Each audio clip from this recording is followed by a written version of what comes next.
Hey everybody, this is TJR. I need to make a follow-up video to the video I made regarding the Mobile Fidelity Sound Lab controversy, which broke last week.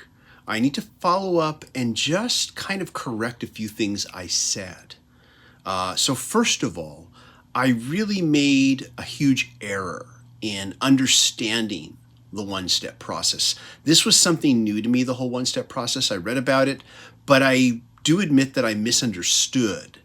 In my video, I was under the impression that for each vinyl pressing they did, they had to run the master tape. This was grossly wrong. They have to run the tape once for every 1,000 copies they make. But even running it 40 times for 40,000 copies is still an awful lot. And of course, this was in reference to the Thriller one-step release that they announced that would be limited to 40,000 copies. I was called out on this by a viewer, Wolfgang Pointner, who told me, he explained this to me. And what I appreciated is that he didn't crucify me for it. He didn't imply that the points I was making were somehow less valid just because I misunderstood this technical aspect of the process. And he just informed me, and I thanked him, for informing me versus crucifying me, which is normally what I would expect from the, quote unquote, audiophile community. You may remember that in my last video, I talked about, upgrading my turntable, upgrading my speakers, upgrading my needle, and that I couldn't think of a better word to use other than audiophile for what I was doing, but I didn't like that word because so many of my encounters on the internet with audiophiles have been really negative. And this ties into what I'm about to talk about next.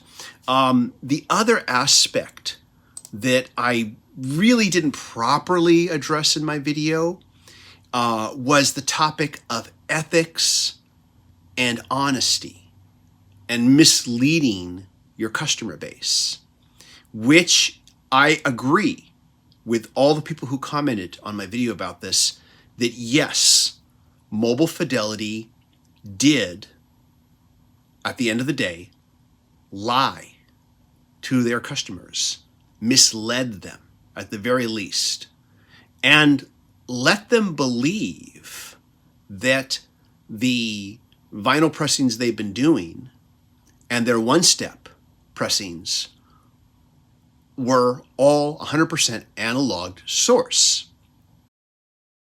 I did talk about accountability in my video very slightly. I did talk about the importance of transparency and not misleading your customers. And because Mike at the In-Groove in his follow-up video to the whole thing discussed that. And I said, and I agree with that.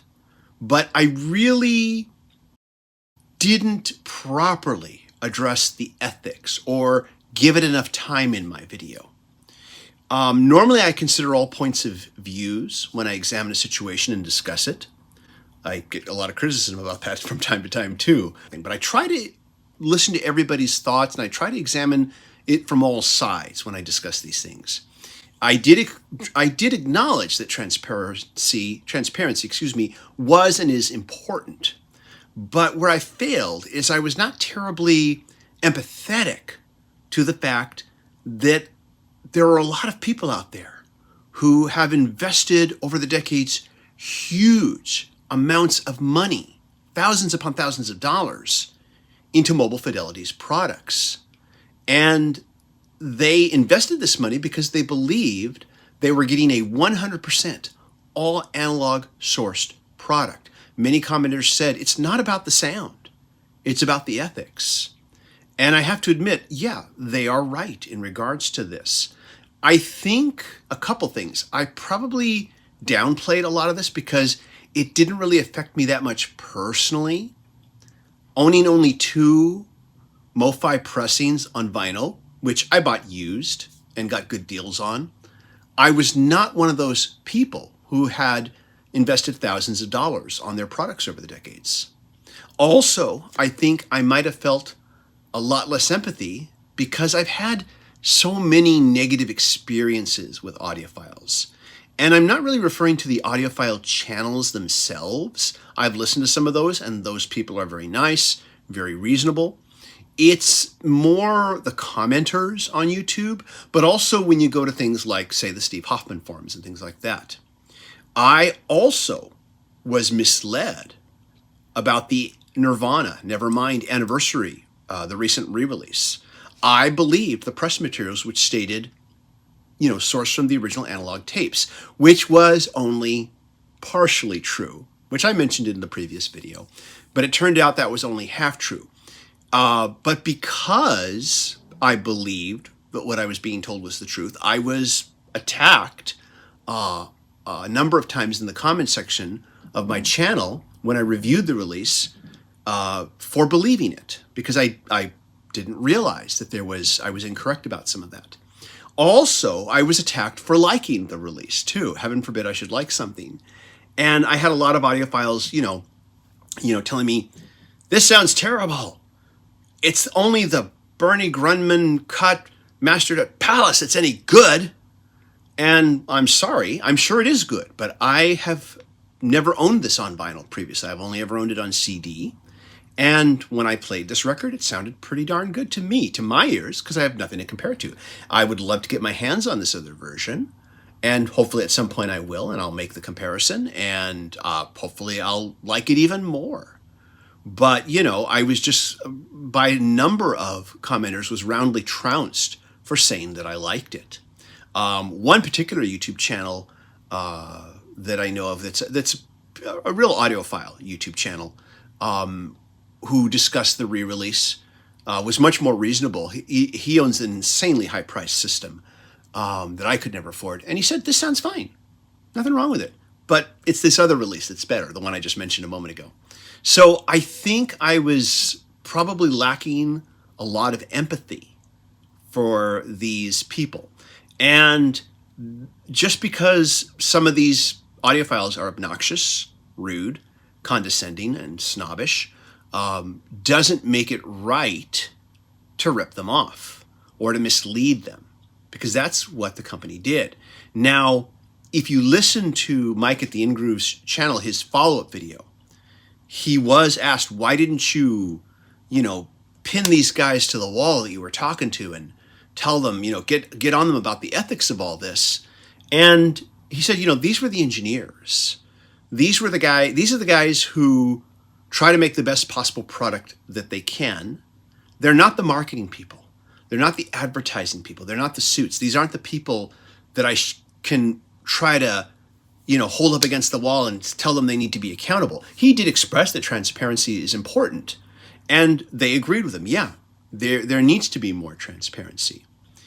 You never know. These guys, these three engineers, for all we know, and maybe you'll say I'm making excuses for them, but for all we know, they have quite possibly for many years felt that this needs to be more transparent, but they're not in the position where they can make those decisions. They are only in the position where they can try to make the best final product that they can.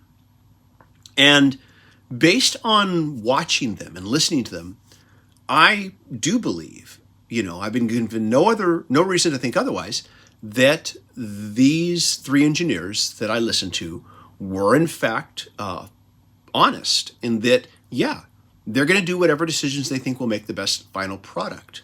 If going 100% analog allows for that, great. If digital steps are necessary, yes. They did, I should say at one point, Mike at the In-Groove, discussed with them, well, if you had to make this digital, this high resolution digital copy off the master tape because they wouldn't let you take it outside of there or work with it any other way, why didn't you make an analog tape copy and then go off of that? And they said, we've tried that, and this other way is better. And I have no reason to disbelieve them on that. I assume these guys know their jobs better than I do. And I believe that they're committed to creating the best possible audio content product that they can. I guess when you think about it, it was probably very wise of Mobile Fidelity, the company, to have the engineers there talking versus their suits talking, their advertising, PR people talking, because they do need to be held more accountable to this. And Mike at the In-Groove understood this. He talked about this. These are not the people that I can talk to. I mean, I can get the facts about how these were mastered, how they were, how they approached the creation of their pressings. I can ask them all the technical questions and they'll agree with me about transparency. But these are not the people that I can criticize in regards to ethics. And, he's right about that. And I guess that was smart of Mobile Fidelity to kind of put these guys out there versus any of their PR or, any of their suits. And so I agree with you, all of you who've commented and said, it's not about the sound. That's not what this is about. It's about the ethics. It's about the honesty. And I agree with you. You're right. And I really wasn't that empathetic to your plight. Once again, possibly because I haven't had the time and financial investment that a lot of you have. And also because so many of my experiences with audiophiles have been so very negative. And that's no excuse on my end to not consider your point of view. So I do want to say, I'm sorry, I really didn't think about your point of view on this. I recognize that transparency is important and I agreed with it. But yeah, the company does, I agree with you, the company needs to apologize. There has to be some sort of public apology. So I do agree with you. I should have brought that up in my first video. I did not. Let me know what your thoughts are. Please leave a comment. As always, if you like what I do here, be sure to hit like, hit subscribe, and hit the bell notification icon so you never miss a video. I want to thank my patron supporters who are helping me make more videos. If you'd like to be a patron supporter, go to patreon.com/TJR the original. Patrons get exclusive weekly videos that no one else gets, or they get early access to videos before anyone else gets them. And they also get their names in the credits. Everybody, thank you so much for watching. I hope you all stay safe and healthy.